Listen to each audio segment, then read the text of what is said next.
राधे राधे दोस्तों, आप सभी को दीपावली की हार्दिक शुभकामनाएं। आप दीपावली पर पूजा कैसे कर सकते हैं और क्या क्या सामग्री है और कैसे पूजा करनी है। दीपावली का पर्व बहुत बड़ा होता है। हम इसमें बहुत अच्छे से बहुत सारी विधि से पूजा करें तो माँ लक्ष्मी अत्यंत प्रसन्न होती है। सबसे पहले हम सर्वप्रथम पहले इस प्रकार से हम लक्ष्मी माता की फ़ोटो या प्रतिमा लगा लेंगे इस प्रकार से। इसके बाद फिर हम एक चौकी ले लेंगे, उस पे हम लाल कलर का वस्त्र बिछा लेंगे। बिछाने के बाद फिर हम वहाँ पर एक चौकी, आप इस लक्ष्मी और गणेश जी को आसन देने के लिए इस प्रकार से हम आसन लगा लेंगे। आसन के ऊपर हम फूल या चावल थोड़े से रख लेंगे इस प्रकार से। फिर हम उसके ऊपर लक्ष्मी जी और गणेश जी को बैठाल देंगे, स्थापित कर देंगे। और कहते हैं ना, लक्ष्मी जी गणेश जी की प्रतिमा रखने से, दीपावली में पूजा करने से हमारे घर में धन संपत्ति अच्छे से आती है और बहुत शुभ माना जाता है। फिर हम इस प्रकार से कलश स्थापना अवश्य करेंगे। आप करना चाहें तो करिए, नहीं तो आप कलश स्थापना नहीं करते तो ऐसे ही। फिर हम इस प्रकार से चावल की ढेरी लगा लेंगे। फिर हम एक पीतल का या तांबे का या मिट्टी का हम एक कलश ले लेंगे इस प्रकार से। उस पर हम जल डाल देंगे और गंगा जल हम अवश्य डालेंगे। फिर हम उसके अंदर पान, सुपारी है, हल्दी है, थोड़े से अक्षत पुष्प ये डाल देंगे। इसके बाद हम पान के पत्ते लगा देंगे। फिर हम थोड़े से अक्षत रख के इस प्रकार से हम नारियल ले लेंगे। आप नारियल भी रख सकते हैं या दिया भी जला सकते हैं, पर नारियल का मुख आपकी तरफ हो इस प्रकार से आप नारियल का रखें। फिर हम स्वास्तिक बनाएंगे इस प्रकार से। स्वास्तिक बनाना बहुत शुभ माना जाता है। कहा जाता है दीपावली में स्वास्तिक बनाने से हमारे घर में लक्ष्मी माता सभी देवी देवताओं का आगमन होता है, इसलिए हम स्वास्तिक बनाते हैं। फिर हम स्वास्तिक बनाने के बाद हम सभी देवी देवताओं को स्नान आदि करा देंगे। स्नान कराने के बाद फिर हम पूजा सामग्री ले लेंगे, जैसे कि हम इत्र है, मौली है, कलावा है और अक्षत हैं, पुष्प हैं, ये सारी सब। आप कमल गट्टे ले लीजिए और ये गोमती चक्र ले लीजिए, गांठ हल्दी की ले लीजिए, सुपारी ले लीजिए, कौड़ी ले लीजिए। इस प्रकार से आप चांदी का या सोने का, आप जो भी धनतेरस में पूजा करने के लिए लेकर आए हैं वो रख लीजिए। नहीं लाए हो तो आप पैसे भी ऐसे रख सकते हैं। फिर हम सबसे पहले स्नान आदि कराने के बाद हम वस्त्र जो लेके आए हैं, आप उस तरह पोशाक लेकर आए हैं लक्ष्मी माता गणेश जी के लिए तो पोशाक भी पहना सकते हैं। बड़े अगर से लक्ष्मी माता हैं, गणेश जी हैं, आपके पास ऐसे मिट्टी के लेके आते हैं तो आप इस प्रकार से, नहीं तो आप चांदी की या पीतल की, जिस प्रकार से आपके घर में लक्ष्मी गणेश जी हो, पूजा करना हो, आप इस प्रकार से रख लीजिए और पूजा करने। फिर हम उसके बाद वस्त्र स्वरूपी मौली अर्पण करेंगे। इसके बाद हमारे पास जनेऊ था तो हम गणेश जी और कलश में देवी देवताओं और सभी देवी देवताओं को हम वस्त्र स्वरूपी मौली और जनेऊ अर्पण कर देंगे। इसके बाद हम दीपावली के दिन हम दिया एक अवश्य जलाते हैं।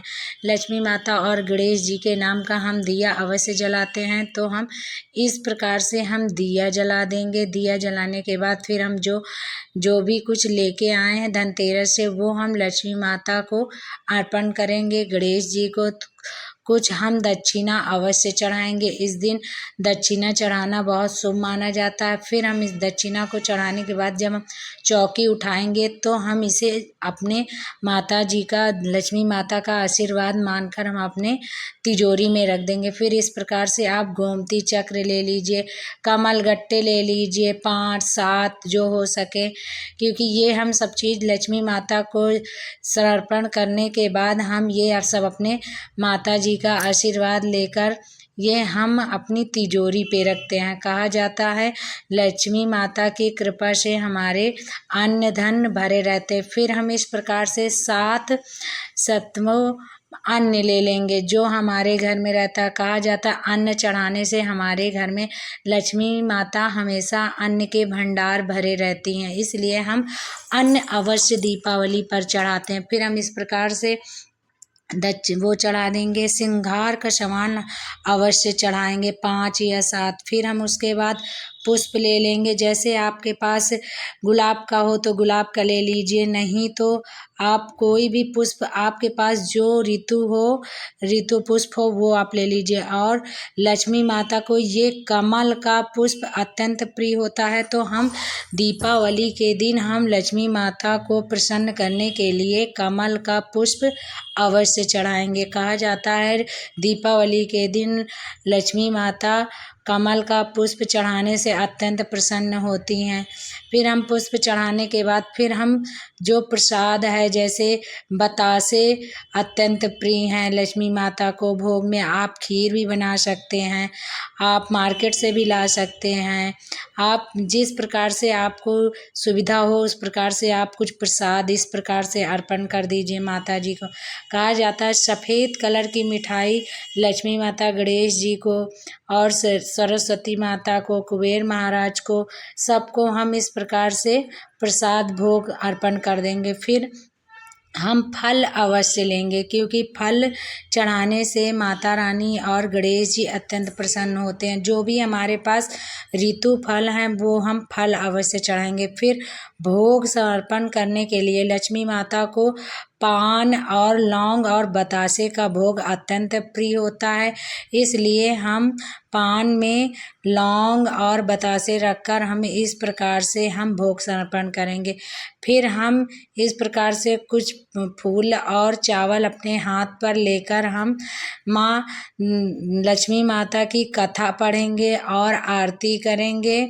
आरती करने के बाद फिर हम जो हाथ में हम पुष्प और चावल लेकर माता जी को अपनी मनोकामना पूर्ण करने के लिए बोलकर हम उन्हें समर्पण कर देंगे। फिर हम हवन अवश्य करेंगे। इस दिन सभी देवी देवताओं का आगमन हम करते हैं, तो अग्नि देवता में हम हवन करना बहुत शुभ माना जाता है, इसलिए हम हवन अवश्य करेंगे। फिर हम इस प्रकार से हम माँ लक्ष्मी और गणेश जी, कुबेर महाराज, माँ सरस्वती और सभी देवी देवताओं की हम आरती अवश्य करेंगे। और लक्ष्मी जी की पूजा में आप कलश में सभी देवी देवताओं का जब हम कलश स्थापित करते हैं तो उसमें सभी देवी देवताओं का आवाहन करते हैं, तो कलश इसीलिए बड़ा शुभ माना जाता है। और उसमें स्वास्तिक अवश्य बनाइए। फिर हम दीपावली का त्यौहार बहुत बड़ा होता है, बड़ा पावन होता है यह त्यौहार, तो हम इसमें दीप अवश्य जलाते हैं। आप घी का भी जला सकते हैं, आप तेल का जला सकते हैं, तिल के तेल का जला सकते हैं। 5, 7, 11 आप जितने 101 जितने आपके घर में दिए जलाए जाते हो इस प्रकार से आप दिया जला दीजिए। और बड़ा दिया अवश्य जलाइए, क्योंकि उस दिन और बड़े दिए में ज़्यादा से तेल या घी डालकर 4 या 5 ऐसे करके बातियां डालकर दिया जलाने से आप इसे अखंड ज्योति कह सकते हैं। इस प्रकार से लक्ष्मी माता के समीप आप